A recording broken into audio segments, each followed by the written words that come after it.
श्री राम जय जय राम ओ श्री राम।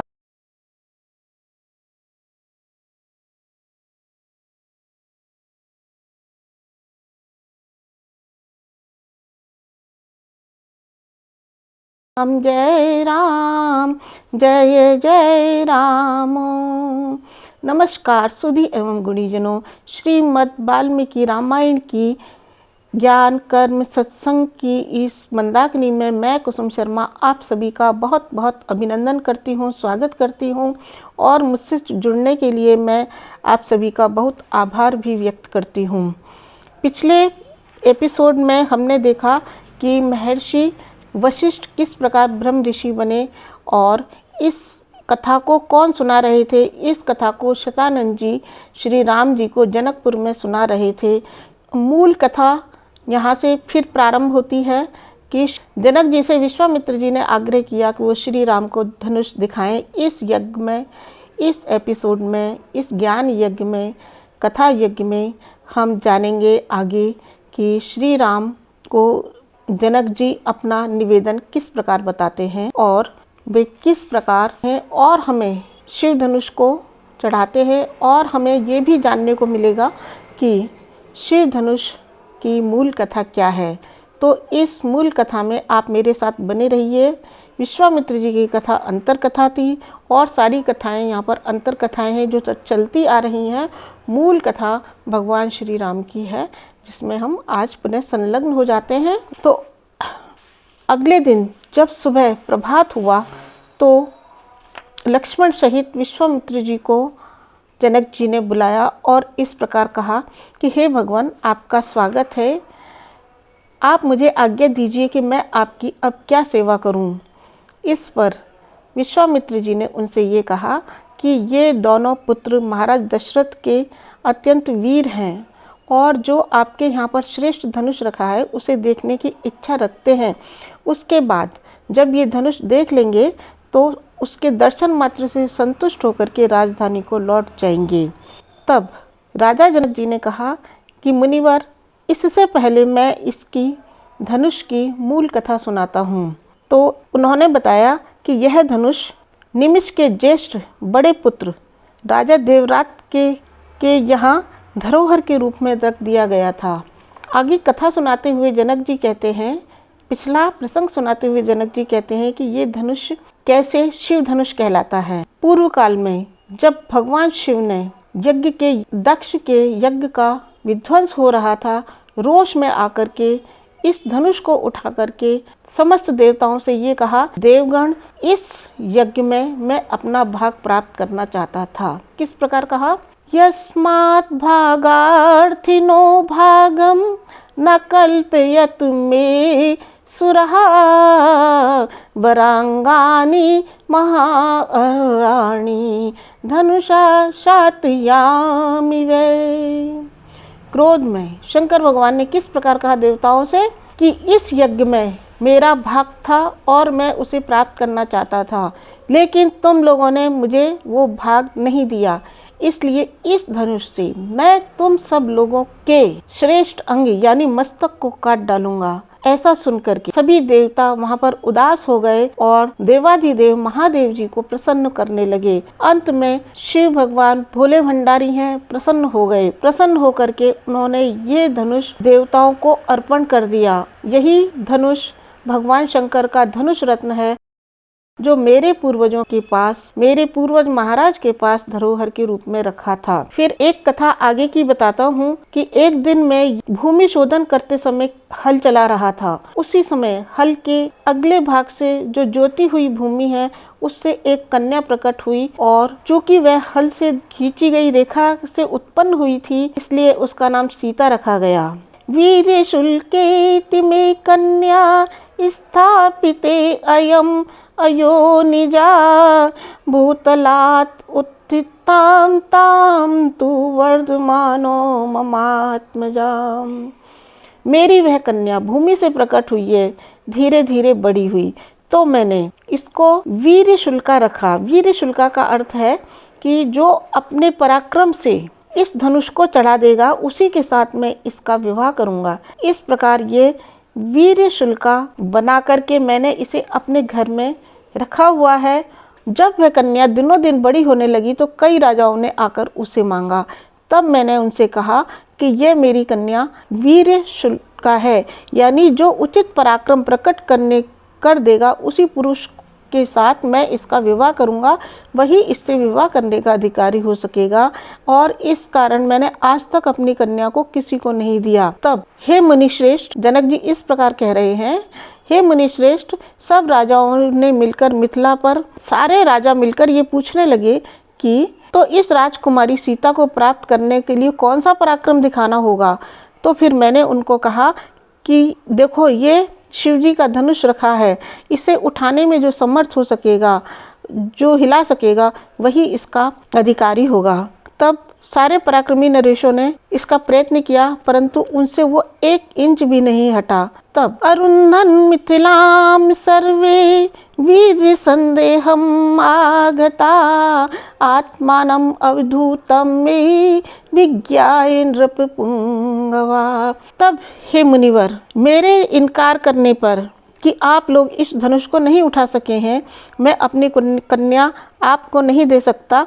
इस पर वे कुपित होकर उन्होंने चारों तरफ से मिथिला को घेर लिया, जनकपुरी को घेर लिया, और उन्होंने क्या समझा कि मैंने अपनी इस प्रतिज्ञा के द्वारा उनका तिरस्कार किया है, और वो सब नरेश अत्यंत रुष्ट होकर के मिथिला को पीड़ा देने लगे और 1 पूरे वर्ष तक वो इसे घेरे रहे और मेरे युद्ध के सारे साधन क्षीण हो गए।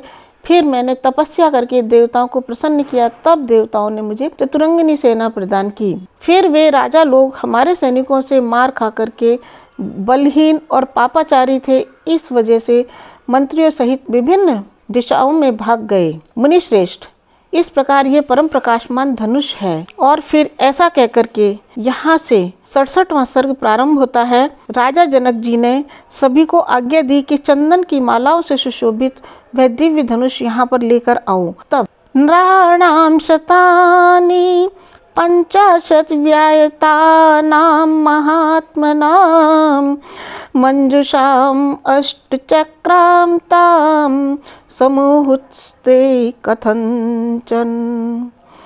नृणाम शतानि कि वह धनुष 8 पहियों वाली लकड़ी की बहुत बड़ी संदूक में रखा गया था। उसे 5000 महामनस्वी वीर किसी तरह से ठेल कर वहां पर लेकर आए, और लोहे की उस संदूक में रखे हुए उस धनुष को राजा जनक ने जब देखा, तब राम, लक्ष्मण और विश्वामित्र जी से इस प्रकार कहा, यह वही धनुष है जिसका जनक वंशी नरेशों ने सदैव पूजन किया है। इसे उठाने में कोई समर्थ नहीं हो सका, कोई भी इसकी प्रत्यंचा नहीं चढ़ा सका। इस धनुष को खींचने, चढ़ाने और बाण संधान करने की प्रत्यंचा को टंकार देने की क्षमता मनुष्यों में नहीं है। हे मुनिश्रेष्ठ, अब आप इस धनुष को दोनों राजकुमारों को दिखलाइए। इस पर विश्वामित्र जी ने श्री राम से कहा कि देखो वत्स, इस धनुष को देखो। तब संदूक खोल करके श्री राम ने उस धनुष को देखते हुए इस प्रकार कहा कि अब मैं इस दिव्य धनुष को हाथ लगाता हूँ और उठाने की, चढ़ाने का प्रयत्न करता हूँ। तब राजा और मुनि ने एक साथ इस प्रकार कहा, हाँ ऐसा ही करिए, हाँ राम ऐसा ही करिए। मुनि की आज्ञा पाकर के रघुनंदन धर्मात्मा श्री राम ने धनुष को बीच से पकड़कर लीला पूर्वक उठा लिया और पश्यताम सहस्राणाम बहूनाम रघुनंदने आरोपियत से धर्मात्मा सलिलम ईतद्धनु। खेल सा करते हुए उस धनुष को बीच से पकड़कर लीला पूर्वक उठाया श्री राम ने, और फिर खेल सा करते हुए उस पर प्रत्यंचा चढ़ा दी। उस समय कई हजार मनुष्यों की दृष्टि उन पर लगी थी। उस प्रत्यंचा को राम ने जो ही कान तक खींचा, वह बीच में से टूट गया, और टूटते समय उससे वज्रपात के समान बड़ा भारी शोर हुआ, मानो भूकंप आ गया, पर्वत फट पड़ा हो। विश्वामित्र, जनक जी और श्री राम और लक्ष्मण को छोड़कर जितने भी लोग वहां थे, वो सभी धनुष की टूटने के भयंकर शब्द से मूर्छित होकर गिर पड़े। बोलने में कुशल, वाक्य के मर्मज्ञ समझने वाले राजा जनक जी ने तब मुनिवर विश्वामित्र जी से कहा कि हे भगवान, मैंने दशरथ नंदन श्री राम का पराक्रम आज अपनी आंखों से देख लिया है। महादेव जी के इस धनुष को चढ़ाना ये अत्यंत अद्भुत, अचिंत्य और तर्क से परे घटना है।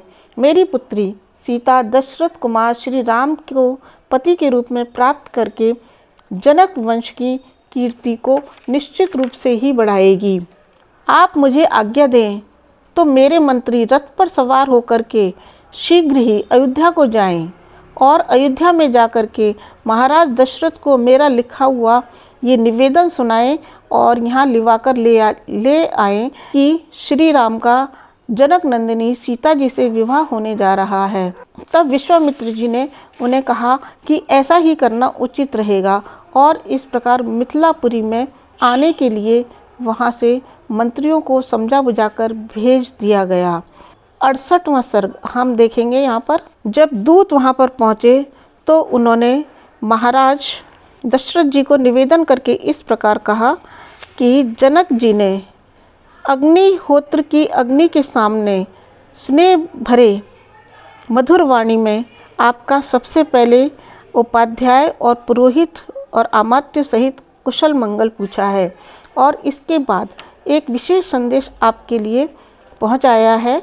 वह संदेश इस प्रकार है। फिर वे मंत्रीगण दूत अयोध्या के राजा दशरथ जी से इस प्रकार कहने लगे कि इस प्रकार जनक जी का संदेश सुनाने लगे कि आपको मेरी पहले की हुई प्रतिज्ञा का हाल मालूम होगा राजन।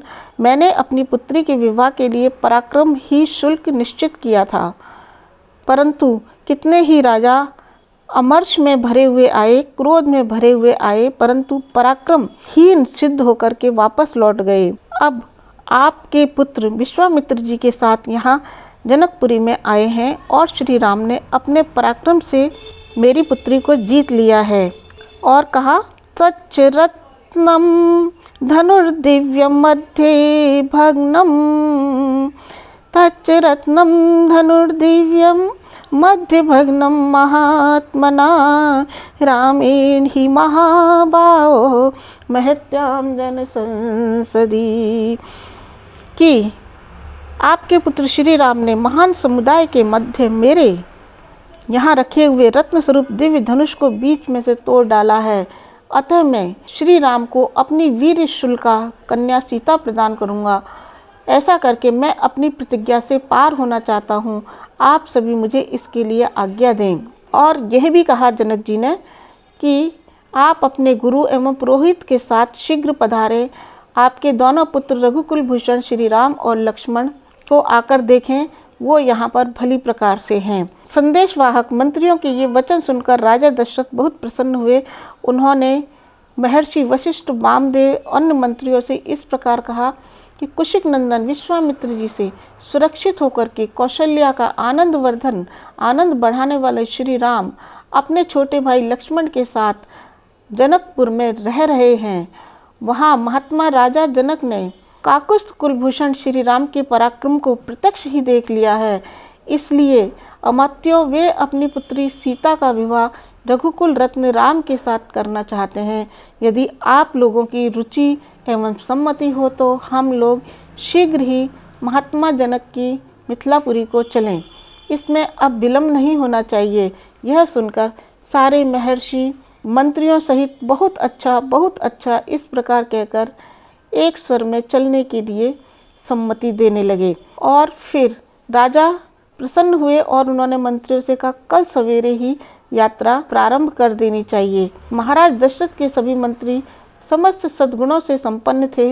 राजा ने उन सबका बड़ा सत्कार किया। अब बारात चलने की बात सुनकर के उन्होंने बड़े आनंद के साथ रात्रि व्यतीत की। इस प्रकार मित्रों, साथियों, आज का एपिसोड यहीं पर समाप्त होता है। 31वें एपिसोड में हम देखेंगे कि दल बल सहित राजा दशरथ मिथिलापुरी में आते हैं और राजा जनक जी के द्वारा उनका विशेष आदर सत्कार होता है। फिर राजा जनक जी अपने भाई कुशध्वज को संकाशिया नगरी से बुलाते हैं। राजा दशरथ के अनुरोध पर वशिष्ठ जी का सूर्यवंश का परिचय देते हुए श्री राम और लक्ष्मण के लिए सीता और उर्मिला का वर्ण किया जाता है। और आगे हम देखेंगे कि राजा जनक जी अपने कुल का परिचय देते हुए श्री राम और लक्ष्मण के लिए सीता और उर्मिला को देने की प्रतिज्ञा तो करते ही हैं, साथ ही साथ विश्वामित्र जी द्वारा भरत और शत्रुघ्न के लिए कुशध्वज की कन्याओं का वरण करने का प्रस्ताव रखा जाता है, जिसे सबकी स्वीकृति मिल जाती है। और फिर दशरथ जी अपने पुत्रों के लिए उनकी मंगल कामना के लिए नांदी श्राद्ध करते हैं और गोदान करते हैं। इस प्रकार से श्रीमद् वाल्मीकि रामायण की इस गंगा में आप सब मेरे साथ यहाँ तक बने रहे। आप सभी का बहुत बहुत धन्यवाद है।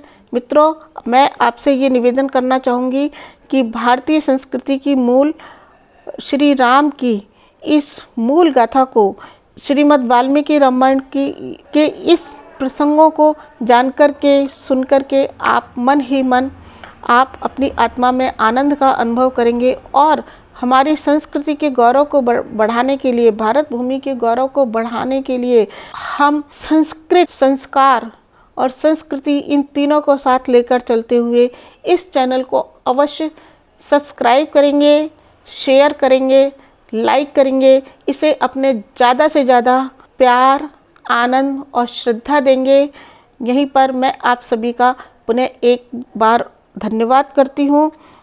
जय श्री राम, जय श्री राम, जय भारत, जय भारत।